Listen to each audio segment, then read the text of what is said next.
Bon, pensez à vous abonner, à activer la petite cloche des notifications et à liker. Pour vous, c'est gratuit, ça coûte rien, mais pour la chaîne, ça fait vraiment beaucoup. Alors, merci d'avance.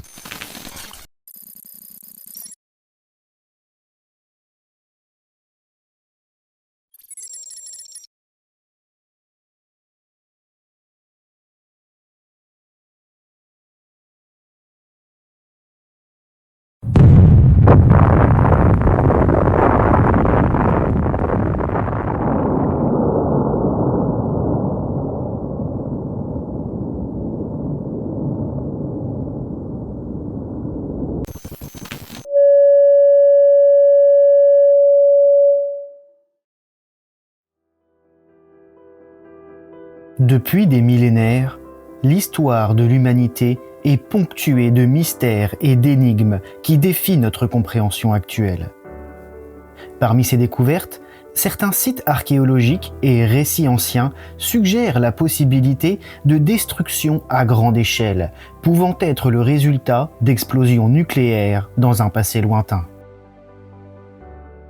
Prenons par exemple les ruines de Mohenjo-Daro, une ancienne cité de la vallée de l'Indus, où des indices troublants laissent penser à une destruction soudaine et violente.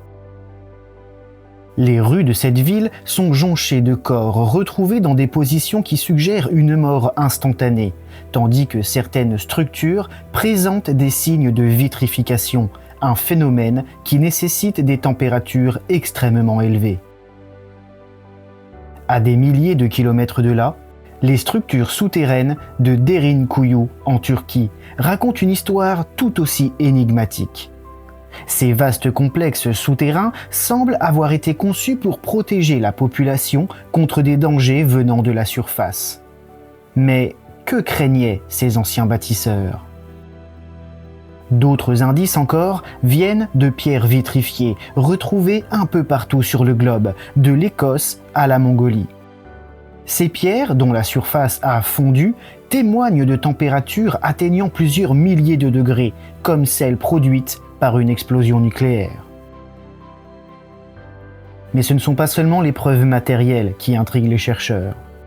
Les textes anciens, tels que la Bible et les épopées hindoues, décrivent des événements apocalyptiques.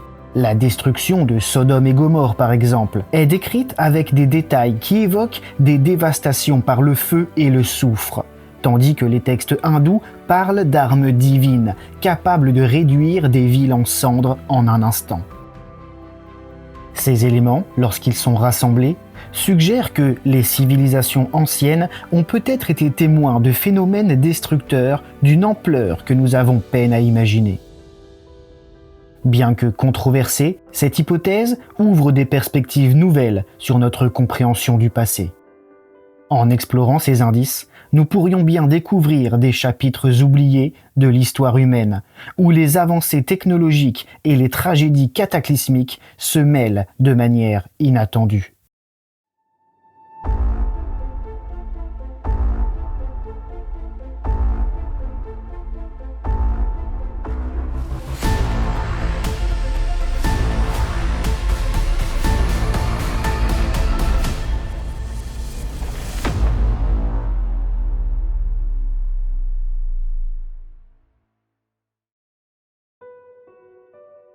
Mohenjo-Daro, littéralement le mont des morts, est l'un des sites archéologiques les plus énigmatiques et fascinants de la vallée de l'Indus. Découvert en 1922, ce site, situé dans l'actuel Pakistan, révèle des vestiges d'une civilisation qui prospérait il y a environ 4500 ans. Célèbre pour son urbanisme avancé, mais aussi pour les nombreuses anomalies qui continuent de défier les explications conventionnelles des archéologues. L'une des découvertes les plus troublantes à Mohenjo-Daro est celle de corps humains retrouvés pétrifiés dans des positions non funéraires. Contrairement aux sépultures traditionnelles, ces corps semblent avoir été surpris par la mort dans des positions indiquant une activité quotidienne normale. Certains corps étaient allongés dans les rues, d'autres encore tenaient les mains de leurs proches, comme s'ils avaient été frappés subitement par un événement catastrophique. Certains chercheurs ont suggéré une épidémie ou une invasion, mais l'hypothèse la plus controversée est celle d'une explosion nucléaire antique qui pourrait bien expliquer une mort soudaine et simultanée sur une grande échelle. Un autre mystère du site de Mohenjo-Daro réside dans la présence de pierres vitrifiées sur les parties extérieures des monuments. La vitrification des pierres nécessite des températures extrêmement élevées, généralement supérieures à 1500 degrés Celsius, comme celles produites par une explosion nucléaire.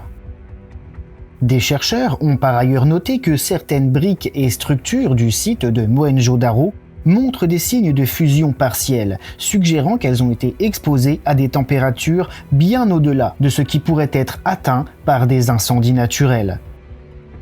La localisation spécifique de ces pierres vitrifiées, principalement à l'extérieur des bâtiments, renforce l'hypothèse d'une intense et soudaine source de chaleur.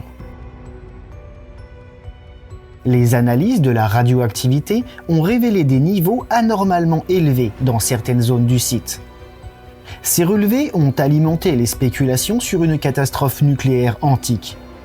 Selon certains rapports, les niveaux de radioactivité mesurés à certains endroits sont comparables à ceux trouvés à Hiroshima et Nagasaki après les explosions nucléaires de 1945. Bien que ces relevés ne soient pas uniformément répartis sur l'ensemble du site, la présence de radioactivité plus élevée que la normale dans des zones spécifiques constitue un argument en faveur de l'hypothèse d'une explosion nucléaire. Les différentes anomalies de Mohenjo-Daro continuent de fasciner et de diviser les chercheurs. Les corps retrouvés dans des positions non funéraires, les pierres vitrifiées et les relevés de radioactivité suggèrent un événement catastrophique et soudain, potentiellement d'une nature que nous avons du mal à comprendre avec nos connaissances actuelles.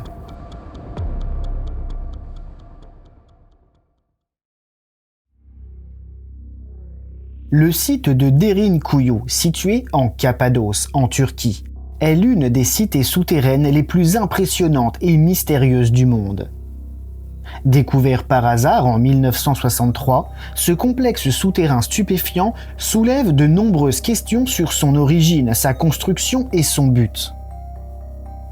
Les recherches ont révélé que cette cité souterraine pourrait avoir été construite il y a des milliers d'années, mais sa date réelle de construction reste toujours inconnue, ajoutant à son mystère. Derinkuyu est l'une des nombreuses cités souterraines de Cappadoce, mais elle est la plus grande et la plus profonde découverte à ce jour. Elle s'étend sur plusieurs niveaux souterrains, atteignant une profondeur de plus de 60 mètres. La cité pouvait abriter jusqu'à 20 000 personnes, ainsi que leur bétail et leurs provisions. Cependant, l'absence de preuves archéologiques claires sur les méthodes et la date exacte de construction laisse une grande part de cette histoire dans l'ombre. Certains chercheurs estiment même que la cité pourrait avoir des racines remontant à des époques antérieures, encore non identifiées. L'une des théories les plus répandues sur la fonction de Derinkuyu est qu'elle aurait été construite pour protéger ses habitants des invasions. La Cappadoce a en effet été le théâtre de nombreuses invasions au cours des siècles, des Perses aux Romains en passant par les Arabes et les Turcs. La capacité de Derinkuyu à abriter des milliers de personnes en sécurité sous terre semble concorder cette hypothèse. Cependant, des questions subsistent quant à l'efficacité de ce système défensif. Il existe en effet des portes de pierre massives pouvant être fermées de l'intérieur pour bloquer l'entrée, mais elles n'auraient pas pu résister à une force déterminée pour entrer à l'intérieur. De plus, la conception de la cité, avec ses puits d'aération et ses passages labyrinthiques, semble indiquer une structure plus complexe que ce qui serait nécessaire pour simplement se protéger des envahisseurs. Une autre hypothèse plus intrigante est que Derinkuyu aurait été conçu comme un refuge contre une catastrophe naturelle ou environnementale de grande ampleur. les conditions nécessaires pour amener une population à vivre sous terre pendant de longues périodes suggèrent une menace importante à la surface. Cela pourrait inclure des changements climatiques drastiques, des éruptions volcaniques et même des impacts de météorites. Mais certaines théories vont encore plus loin, suggérant que Derinkuyu pourrait avoir été utilisé comme abri anti-atomique, destiné à protéger la population contre une dévastation nucléaire à la surface. Les vastes réseaux de tunnels, les chambres de stockage et les systèmes de ventilation sophistiqués de Derinkuyu pourraient soutenir cette théorie, offrant un refuge sûr contre les radiations et les retombées nucléaires. La question demeure. Pourquoi une société investirait-elle tant de ressources dans la construction d'une cité souterraine aussi complexe si ce n'était pour se protéger contre une menace grave et persistante? Derinkuyu reste l'un des plus grands mystères de l'archéologie. Que ce soit un refuge contre des invasions, une catastrophe naturelle ou même un abri anti-atomique, la véritable raison de sa construction demeure inconnue. Ce site nous rappelle l'ingéniosité et la résilience des civilisations anciennes face à des menaces que nous ne pouvons que commencer à imaginer. D'autres découvertes, sur l'ensemble du globe, viennent également étayer l'hypothèse de destruction nucléaire antique. Les pierres vitrifiées retrouvées sur divers sites archéologiques à travers le monde constituent un mystère fascinant et inexpliqué. Ces pierres, dont la surface a fondu puis s'est solidifiée, témoignent de températures extrêmement élevées, bien au-delà de ce que les événements naturels connus peuvent produire.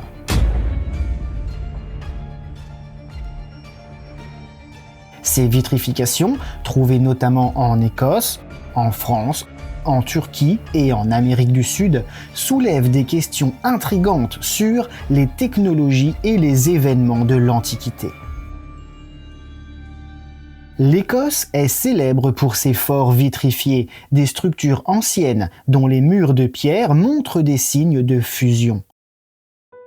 Des sites tels que le fort de Tap Onos, Craig Fadrig et Dunmac Nyakan présentent des pierres dont la surface a été fondue à des températures estimées entre 1000 et 1500 degrés Celsius.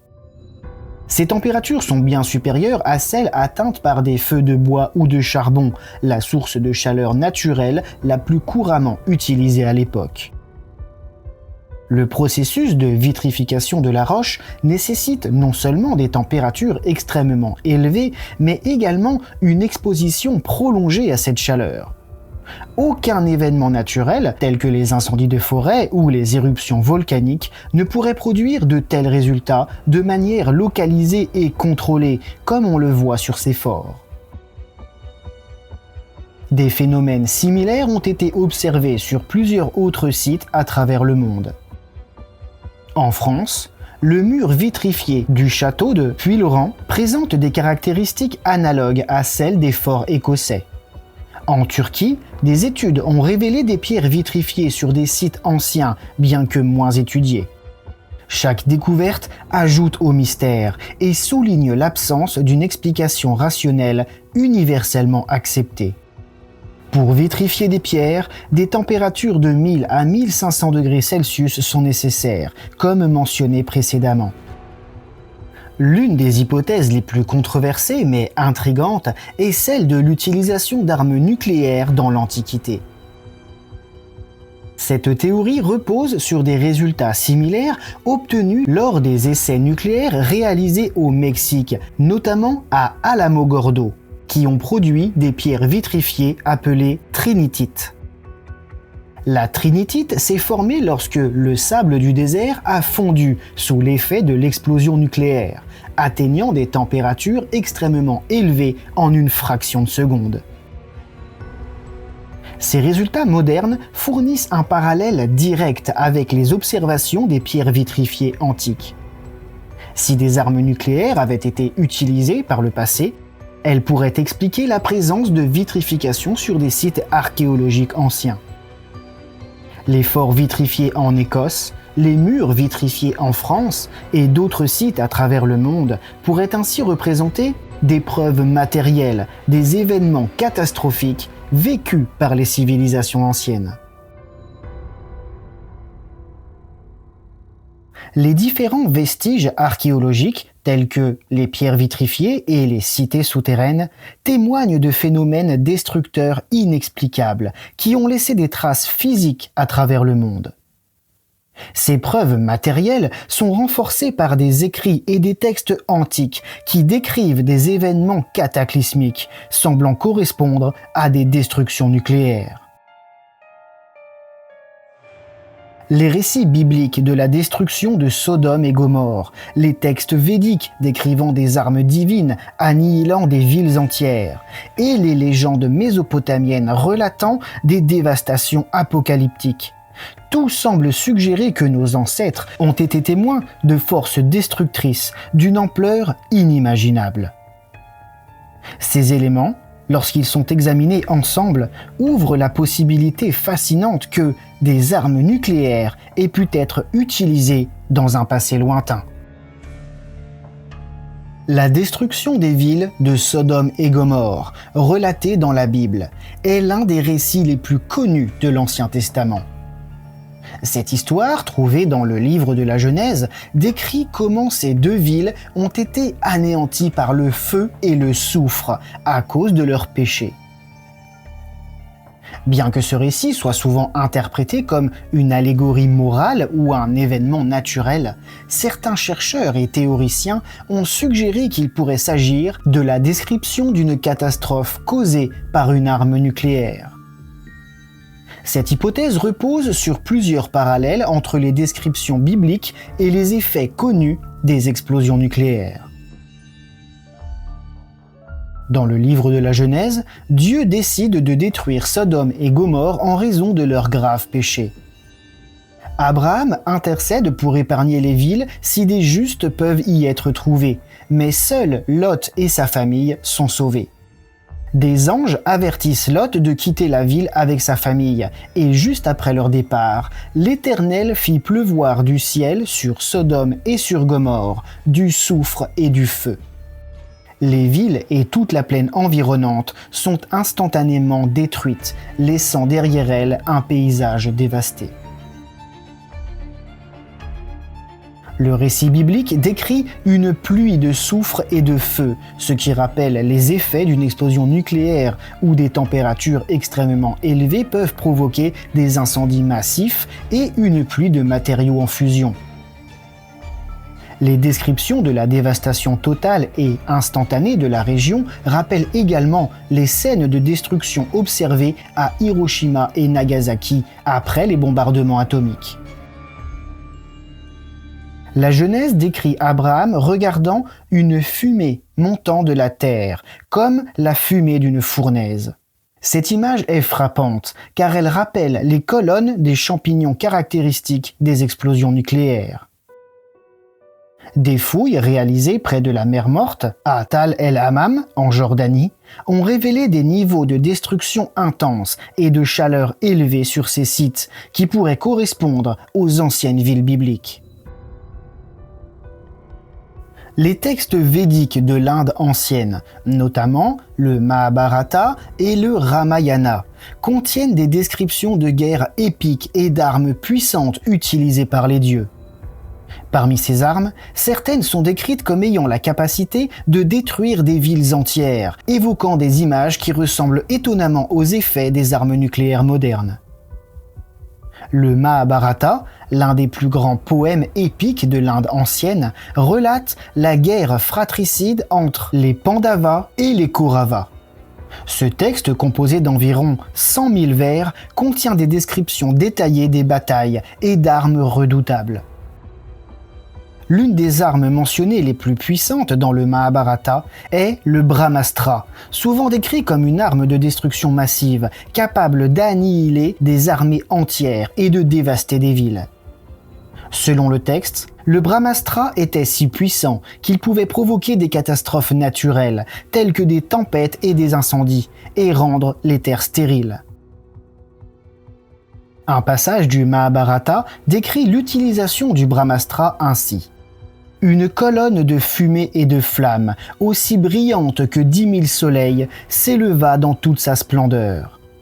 C'était une arme inconnue, un éclair de feu, un gigantesque messager de la mort qui réduisait en cendres la race entière des Vrishnis et des Andaka. Une autre arme divine mentionnée est le Pashupatastra, une arme du dieu Shiva, décrite comme capable de détruire tout ce qui existe. Utilisée avec discernement, cette arme pouvait anéantir les ennemis, mais elle avait également le potentiel de provoquer des destructions massives si elle n'était pas maîtrisée correctement. Le Ramayana, une autre grande épopée de l'Inde ancienne, raconte l'histoire de Rama, un avatar du dieu Vishnu, et sa quête pour sauver son épouse Sita, enlevée par le démon Ravana. Ce texte contient également des descriptions d'armes divines utilisées dans des batailles épiques. Le Ramayana mentionne l'Agneyastra, une arme de feu attribuée à Agni, le dieu du feu. Cette arme était capable de produire des flammes intenses qui pouvaient consommer des armées entières et réduire en cendres des fortifications et des villes. Un passage décrit l'utilisation de l'Agneyastra ainsi.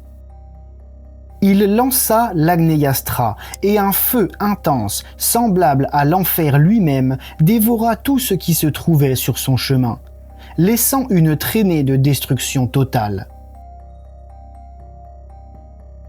Les descriptions des armes védiques dans le Mahabharata et le Ramayana ont conduit certains chercheurs à spéculer sur la possibilité que ces textes soient des récits mythologiques de technologies avancées et de catastrophes anciennes. Les effets décrits tels que des explosions brillantes, des incendies massifs, des radiations et des destructions totales rappellent ceux des armes nucléaires modernes. Les récits védiques mentionnent des températures si élevées que les matériaux fondaient, les personnes étaient réduites en cendres et les terres devenaient infertiles, des conséquences similaires à celles observées après des explosions nucléaires. Des descriptions telles que 10 000 soleils ou encore une colonne de fumée et de flammes évoquent sans conteste l'image des champignons nucléaires. Mais d'autres textes antiques peuvent encore venir étayer cette hypothèse. Un texte antique mésopotamien intitulé « La descente d'Ishtar en enfer » raconte l'histoire de la déesse Ishtar qui descend dans les profondeurs du monde souterrain. Cette narration, riche en symbolisme, a souvent été interprétée sous divers angles religieux et mythologiques. Cependant, un parallèle fascinant peut être établi entre ce récit et la dissimulation souterraine en réponse à une destruction nucléaire à la surface. Dans cette épopée, Ishtar décide de descendre en enfer, le royaume de sa sœur Ereshkigal, pour des raisons qui varient selon les versions du mythe, allant de la quête de pouvoir à la tentative de ressusciter son amour, Tammuz. À chaque porte du monde souterrain qu'elle franchit, Ishtar est dépouillée d'un de ses attributs divins, ses vêtements et ses ornements. Le dépouillement progressif d'Ishtar symbolise plusieurs aspects importants. Physiquement, il peut être vu comme un acte de purification ou de protection contre la radioactivité. Psychologiquement et symboliquement, ce dépouillement représente la perte de son statut divin et de son pouvoir, des éléments qui n'ont plus de sens dans le royaume souterrain. À chaque étape de sa descente, Ishtar doit abandonner l'un de ses vêtements ou de ses bijoux. À la première porte, elle abandonne sa couronne. À la seconde, elle laisse tomber ses boucles d'oreilles. À la troisième, elle retire son collier. À la quatrième, elle ôte ses parures de poitrine. À la cinquième, elle se sépare de sa ceinture. À la sixième, elle enlève ses bracelets et anneaux. Et à la septième, elle est totalement nue. Ce dépouillement peut être interprété comme une désinfection symbolique de tout ce qui pourrait être contaminé par une explosion nucléaire. En enlevant ses vêtements et ornements, Ishtar se débarrasse de ce qui pourrait transporter la radioactivité, semblable au protocole de décontamination moderne après une explosion nucléaire. Le texte stipule qu'après la descente d'Ishtar en enfer, l'eau et les céréales de la surface deviennent non comestibles. Cette description rappelle les effets d'une destruction nucléaire sur l'environnement. Les récoltes deviennent contaminées par les retombées radioactives, rendant les céréales et l'eau impropres à la consommation. Les sols deviennent infertiles et l'eau irradiée est toxique. L'infrastructure souterraine du royaume d'Ereshkigal peut être vue comme une métaphore d'un abri anti-atomique. Les cités souterraines, comme Derinkuyu en Turquie, sont des exemples réels de structures conçues pour protéger leurs habitants contre des menaces extérieures, possiblement de nature nucléaire. Le mythe de la descente d'Ishtar en enfer offre un cadre symbolique riche qui peut être interprété comme une allégorie de la protection et de la survie face à une catastrophe nucléaire en surface. L'ensemble des éléments présentés tente à démontrer la possibilité d'une catastrophe nucléaire antique. Les preuves archéologiques et textuelles, bien que controversées, convergent vers cette hypothèse fascinante. L'ensemble de ces éléments, lorsqu'ils sont examinés collectivement, soutient l'hypothèse d'une catastrophe nucléaire antique. Bien que cette théorie soit encore débattue et nécessite davantage de recherches, elle ouvre des perspectives nouvelles et intrigantes sur notre compréhension de l'histoire ancienne. Ces indices pourraient bien réécrire les chapitres de notre passé, révélant des civilisations confrontées à des forces destructrices que nous commençons à peine à comprendre. La convergence des preuves archéologiques et des récits anciens pose la question. Se pourrait-il qu'une catastrophe nucléaire ait eu lieu dans un passé lointain, bien avant notre ère technologique moderne ? Les pierres vitrifiées, les structures souterraines telles que Derinkuyu, les sites mystérieux comme Mohenjo-Daro, combinés aux descriptions védiques et bibliques d'armes et de destruction massive, suggèrent que les civilisations anciennes pourraient avoir été témoins de forces destructrices que nous n'associons généralement qu'à l'ère atomique moderne. Les interprétations scientifiques traditionnelles privilégient des explications plus prosaïques, telles que des événements géologiques, des incendies naturels ou des guerres conventionnelles. Cependant, l'idée que des événements cataclysmiques pourraient être inscrits à la fois dans les vestiges archéologiques et dans les mythes anciens continue de fasciner et de stimuler la recherche et l'imagination. Mais une question se pose alors, au vu des différents éléments que nous venons de voir. Qui pourrait être à l'origine de ces destructions nucléaires ? Les civilisations antiques que nous connaissons aujourd'hui ne possédaient pas le niveau technologique nécessaire pour développer des armes de destruction massive de type atomique. Cette limitation technologique met en lumière les frontières de notre compréhension actuelle de l'histoire humaine. Mais la convergence des vestiges archéologiques et des récits anciens nous invite à envisager une interprétation fascinante. Les destructions massives décrites dans ces récits pourraient être associées aux dieux de l'Antiquité et à leurs armes redoutables. Les pierres vitrifiées, les structures souterraines et les cités mystérieusement anéanties, couplées aux descriptions bibliques et védiques de cataclysmes apocalyptiques, suggèrent que ces événements pourraient avoir été orchestrés par des entités considérées comme divines par les civilisations de cette époque. Ces entités, dotées de technologies incompréhensibles pour les humains, auraient laissé des traces tangibles de leur passage à travers des armes capables de provoquer des destructions comparables à celles des explosions nucléaires modernes.